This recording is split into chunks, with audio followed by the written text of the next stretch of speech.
श्री पुरुषोत्तम भगवान की, विष्णु भगवान की जय। अथ पंचमो अध्याय प्रारंभ।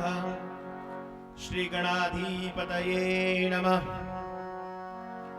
श्री व्यास जी महाराज अपने श्रोतागणों से, सूत जी महाराज शौनकादि ऋषियों से तथा भगवान नारायण नारद जी से तथा भगवान कृष्ण धर्मराज युधिष्ठिर से कहते हैं, युधिष्ठिर, मेधावी ब्राह्मण की जो कन्या बालिका के ऐसे दुख को पूर्ण शब्दों को सुनकर दुर्वासा ऋषि उसको सांत्वना देते हुए कहते हैं, हे ब्राह्मण कन्या, अब तू शोक मत कर, क्योंकि तेरे दुखों को समाप्त होने का समय शीघ्र ही आने वाला है। मैंने अपने अंतर्मन में तेरे समस्त दुखों को दूर करने वाला और शीघ्र फलदाता अत्यंत गुप्त प्रयास सोचा है। मेरे बताए अनुसार नियम संयम व्रत धारण करने से जन्म जन्मांतर के जितने भी दुख हैं वो सब नष्ट होकर के तू सुखी जीवन को प्राप्त करेगी। हे बालिका, अब से तीसरा मास जो आएगा वो महाराज पुरुषोत्तम मास का होगा। इस मास में थोड़ा भी शुभ और पुण्य कर्म करने से अनंत पुण्य की प्राप्ति होती है तथा समस्त पाप तथा नष्ट होकर के मोक्ष की भी प्राप्ति होती है। कार्तिक आदि जितने भी मास हैं इनके समान पुण्यदाता नहीं है। मास पक्ष तिथि संक्रांति सूर्य चंद्र का ग्रहण आदि जितने भी पुण्यदायक कर्म श्रेष्ठ कहे गए हैं कोई भी इसके समान पुण्यदायक नहीं है। इसके महात्म्य का वर्णन मैं तुमसे क्या कहूं। ये इतना महान है कि 12,000 वर्ष तक गंगा स्नान करने से तथा सिंगस्त पर्व में नित्य प्रति गोदान करने से जिस पुण्य की प्राप्ति होती है वही पुण्य महाराज पुरुषोत्तम मास के 1 महीने के नियम करने से प्राप्ति हो जाती है। बोलो पुरुषोत्तम भगवान की जय। इसलिए हे बालिके, आने वाला जो अधिक मास है वो मेरे कथा अनुसार स्नान व्रत आदि नियम धारण करते हुए श्रद्धा पूर्वक कर्म करके जिससे तेरी समस्त इच्छाएं परिपूर्ण हो जाए।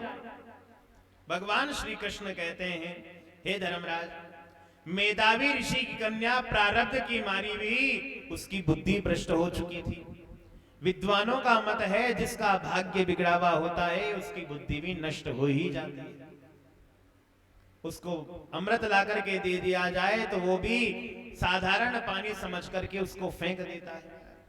दुर्वासा ऋषि ने बड़ा सुंदर बात कही है, अधिक मास का वर्णन करा है, लेकिन महाराज वो मेधावी की जो कन्या है वो कन्या कहती है, महाराज कार्तिक है, वैशाख का महीना है, इन महीनों को छोड़ करके आप महाराज ऐसे अधिक मास की महाराज जो महाराज मलमास कहा जाता है ऐसे अधिक मास की आप पूजा करने के लिए कह रहे हैं, नियम धारण करने के लिए कह रहे हैं, व्रत करने के लिए कह रहे हैं, संयम के लिए कह रहे हैं।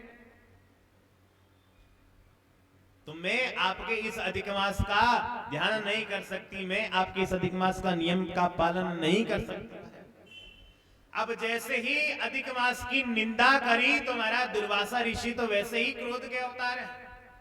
उन्हें बड़ा क्रोध आया, आंखें लाल हो गई, लेकिन उसी समय मन में विचार करा ये मेरे मित्र की महाराज पुत्री है। तो महाराज उसी समय उससे दुर्वासा ऋषि कहने लगे, रे कन्या, तूने आज अधिक मास की जो निंदा करी है इसका फल तो तुझे भोगना ही पड़ेगा आगे जाकर। अब तेरी जैसी इच्छा है वो तेरी इच्छा है, जैसा तू कार्य कर। अब मुझे जो समझाना था वो मैंने समझा दिया। ऐसा कहकर के दुर्वासा ऋषि वहां से चले गए। दुर्वासा ऋषि चले गए। इधर महाराज जो मेधावी की जो कन्या है वो महाराज बालिका निस्तेज हो गई है, तेजहीन हो गई है तथा अपने भविष्य पर विचार करने लगी और मन में विचार करा कि सबसे अधिक जल्दी शीघ्र प्रसन्न होने वाले देवता कौन है। तो मन में भाव आया कि शंकर भगवान सबसे अधिक जल्दी प्रसन्न होते हैं, तो शंकर भगवान की वो साधना करने लगे और साधना भी बड़ी कठिन साधना करी है महाराज। देखा जाए तो शंकर भगवान के लिए महाराज उसने गर्म तपती में अच्छी घड़ी गर्मी पड़ रही थी तो महाराज चारों तरफ अंगारे जला करके गोबर के कंडे जो आते हैं उनको जला करके उनके बीच में बैठ करके वो साधना करने लगी। और जैसे ही सर्दी आई है तो सर्दी में महाराज ठंडे जल के बीच में बैठ करके बिल्कुल बर्फ का जो जल है उसमें बैठ करके वो साधना करने लगी। तो इतनी कठिन जब साधना करी है तो मुख पर तपस्या का तेज प्रकाशित होने लगा और उसकी साधना से महाराज इंद्र डरने लगा। इंद्र ने सोचा कि कहीं ये मेरे सिंहासन को छीन ना ले, तो इसलिए उसकी साधना में अनेक विघ्न भी बहुत डाले, लेकिन महाराज उसने अपनी साधना को नहीं छोड़ा, निरंतर साधना करती रही। 9000 वर्ष तक उसने जब साधना करी है, अंत में शंकर भगवान प्रसन्न हुए हैं और शंकर भगवान प्रकट होते हैं। बोलो शंकर भगवान की जय। शंकर भगवान को देखा है और शंकर भगवान के चरणों में बारंबार उसने प्रणाम करा है और प्रणाम करने के बाद में शंकर भगवान कहने लगे, हे बालिका, तुमने जो हमारा साधना करी है उससे मैं बड़ा प्रसन्न हूं, अब वरदान मांगो, तुम्हें क्या चाहिए। तो उसी समय वो कन्या कहने लगी, आप यदि मेरी मनोकामना पूर्ण करना चाहते हैं तो महाराज मुझे पति दें, पति दें, मैं पति के सिवा कुछ नहीं चाहती, मुझे पति का वरदान चाहिए।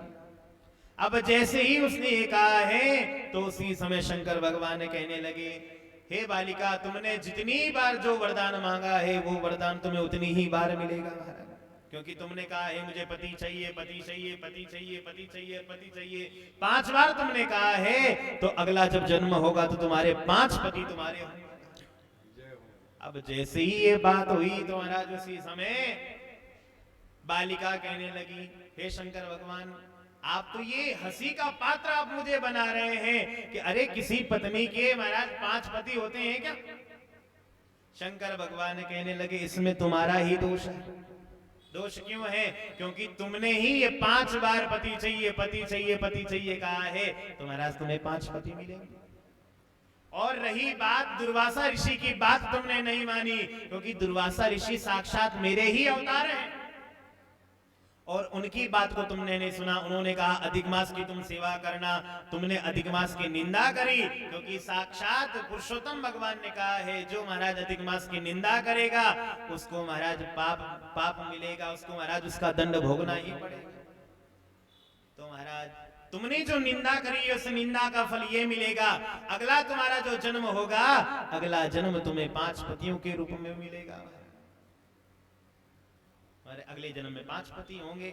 ऐसा कहकर के शंकर भगवान तो अंतर ध्यान हो गए और महाराज वो बालिका की अब दयनीय अवस्था हो गई और वो बालिका मन में विचार करने लगी, श्वास जोर जोर से उसका चढ़ने लगा है और महाराज मुख का तेज लुप्त हो गया, नेत्रों में आंसुओं की धारा बहने लगी है और सारा शरीर तप्त होकर के जलने लगा है और महाराज कुछ ही देर में, कुछ ही दिनों में वो दिव्य शरीर जर्जर हो गया और महाराज उसको अंत में मरना पड़ा।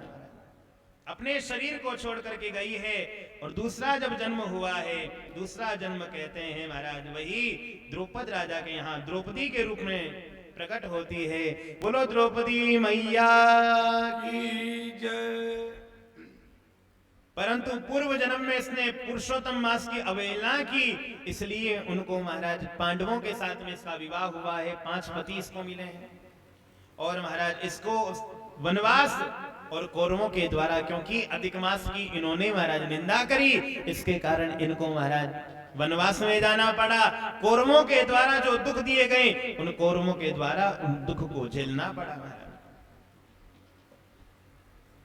कृष्ण भगवान कहते हैं, हे युधिष्ठिर जी, इसके कारण आपको दुख पड़ा है। आपने जो 2-3 समय हमारा 2-3 अधिक मास निकल गए उनको ऐसे ही अनर्थ में निकाल दिया। अब जो आने वाला अधिक मास है उस अधिक मास की आपको सेवा करनी है, पूजा करनी है, नित्य नियम करना है।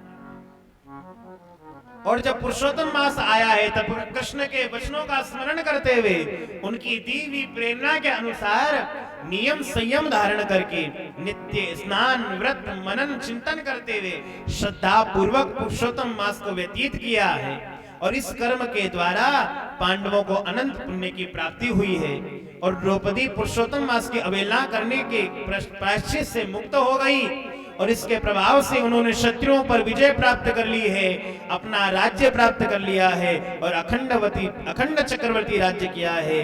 अनेक यज्ञ को करने के पुण्य के द्वारा मोक्ष को प्राप्त हुए हैं। सूत जी कहते हैं, हे ऋषियों, इसी प्रकार सूर्यवंश में उत्पन्न राजा दृढ़धनवा ने भी भगवान पुरुषोत्तम की आराधना करके संसार में अनेक सुखों को भोग करके मोक्ष पद को प्राप्त किया था। जय जय श्री अधिक मास मातम में सार बृहद नारद पद्मधारे पंचमो अध्याय संपूर्ण। बोलो श्री पुरुषोत्तम भगवान की जय। कृष्ण कन्हैया लाल।